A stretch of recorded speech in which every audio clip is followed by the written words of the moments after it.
técnica, cristão verdadeiro e produtivista. Todas as nossas atividades, nós estamos já com 7.000 vídeos. Nós tem pequenos e tem muitos de mais de 1 hora. Não importa o tamanho. São 7.000 vídeos. São talvez alguma coisa de 8.000 horas. Que seja 5.000, não importa. Importa que as pessoas encontrem Cristo através do nosso trabalho. Nós queremos ganhar almas para Deus. Esse é o nosso objetivo. Nós estamos fazendo a mesma coisa que João Batista, que era uma voz no deserto. Eu me sinto uma voz no deserto. Me sinto só. Como Daniel também se sentiu. Paulo também, quando encontrou Jesus Cristo. Isso, irmão. E ore ao Senhor sobre isso. Peça ao Senhor, Senhor, me encontre só na estrada de Damasco. E revele a mim algo mais das tuas belezas, glórias. Capture meu coração. A partir daí, meus irmãos. Eu quero dizer que esse capturar o coração é crescente. É crescente. Quanto mais você se aproxima de Cristo, mais desejo você tem. E isso vai ser eterno. E lá no céu com o corpo glorificado. Não pode existir coisa melhor. Porque nesse mundo é passageiro. A Bíblia diz que quem quiser ganhar esse mundo vai perder a vida eterna. Daniel e esse Paulo ficaram só. Qual foi o resultado da obra de Deus neles primeiro? Não através deles. Bom, é só estudar a vida desses dois homens para vermos qual foi o resultado. Paulo, por exemplo, diz que ele foi separado por Deus para ser um modelo, tipos. 1 Timóteo capítulo 1. Modelo do quê? Não exatamente modelo de boas obras, não exatamente modelo de vida cristã, ele foi tudo isso. Mas naquele texto ele diz, modelo de misericórdia. Ele está dizendo assim, se ele fez comigo, ele pode fazer com qualquer outra pessoa. É o que eu sinto. Porque eu era um blasfemo, insolente, e o último elemento é o que mais sangrava o coração de Saulo. Um perseguidor. Isso eu não fui. Então Perseguidor ele diz de que o Senhor o tomou para cristãos. fazer dele um vaso de misericórdia. Nós já comentamos que ele se lembra muito bem quando Estevão foi martirizado. Paulo era um religioso top. Perseguia os cristãos, achava que os cristãos estavam contra Deus. E em nome dessa ideia, matava cristão. Até que Jesus Cristo o encontrou.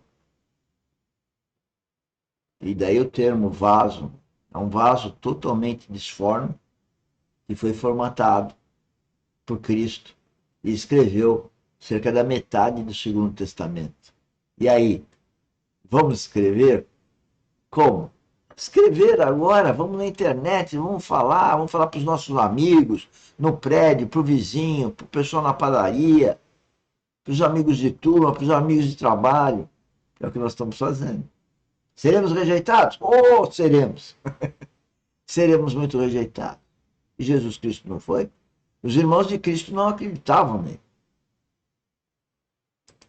E usa uma palavra linda no seu testemunho, 3 testemunhos lá sobre o encontro do Senhor com Paulo. Atos 9, Atos 22 e Atos 26. Atos 9 é um registro de Lucas, numa terceira pessoa, ele falando sobre o que Paulo experimentou. Mas Atos 22 e 26 são palavras do próprio Paulo, dando o testemunho dele diante de autoridades. Então ele diz assim, quando se derramava o sangue de Estevão, teu mártir. Teu mártir. Palavras maravilhosas. Quando Paulo contemplava aquele sangue derramado, Estevão, Saulo não viu o que Estevão viu. Ali está mais um solitário, que viu os céus abertos e o Senhor Jesus de pé, à destra de Deus, para receber o primeiro mártir da história da igreja. Saulo nada viu, mas ele ouviu o que Estevão disse. Essa passagem é linda, né? É Estevão, o primeiro mártir que teve revelação, que foi falar que a igreja, a sinagoga daquela, que é a igreja daquela ocasião, era simplesmente uma imagem, uma sombra, um modelo do que seria Cristo, e foi apedrejado. Veja, morrer apedrejado deve ser muito chato, né? Paulo estava do lado e ficou quieto. Mas Estevão estava vendo Cristo. Esse vendo é com, creio, os olhos do coração. Primeiro Marte. Veja que foi rejeitado, morreu sendo apedrejado. Qualquer cristão tem sua cruz para carregar.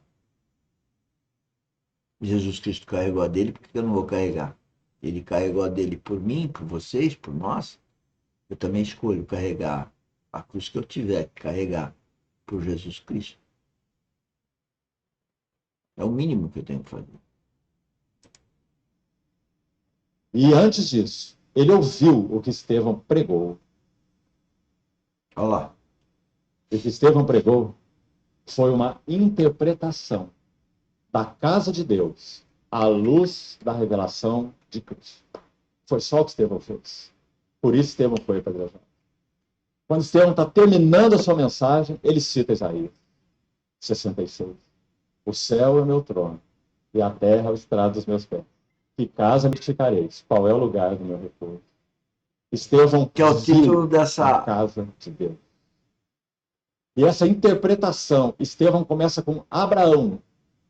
Veja onde ele vai. 2000 anos de história antes de Cristo. Ele passa pelos patriarcas, ele passa por Moisés, ele passa por Davi, ele passa por Salomão, ele passa por profetas e ele termina com Isaías. Uma pregação maravilhosa. E ele, a linha dessa pregação é a casa de Deus. É o nosso tema nesse encontro. E quando ele termina, ele diz: homens de dura serviço, e que sempre resistis ao Espírito Santo, assim como os vossos. Esse é o problema. Homens de dura serviço, que sempre resistem ao Espírito Santo. Está falando de nós. A nossa resistência a esse relacionamento com o Espírito Santo. Dura serviço, falta de humildade. Eu isso, eu quero, eu não quero, eu acho, eu não acho. É meu, é minha. Coisas do mundo. Para quem realmente nasce em Cristo, não tem mais eu. A vontade é a vontade de Deus. A cabeça é a cabeça de Cristo. A mente é de Cristo. E a ação, a atitude é governada pelo Espírito Santo. E dá maior alegria a gente ser conduzido pelo Espírito Santo. E eu, vira e mexe, quero dar murro em ponta de faca. Eu quero pôr a coisa na cabeça da pessoa. Pôr uma coisa na cabeça de uma pessoa é dar murro em ponta de faca. Porque é o Espírito Santo que vai revelar para a pessoa. E depende da pessoa escolher ter um coração contrito, um coração de carne, coração mole para receber o Espírito Santo. Ao contrário do que ele está falando, um coração duro, cristalizado, cauterizado, ter dura cerviz, ou seja, ser uma pessoa arrogante, soberba. É muito triste ver essas pessoas quando a gente tem um relacionamento próximo. Filhos, cônjuge, os amigos, porque não ouvem o que a gente ouve. Porque esse ouvir é ouvir o Espírito. Cristo fala, quem tem ouvidos ouça o Espírito. Essa audição e ver é com os olhos do coração, é espiritual.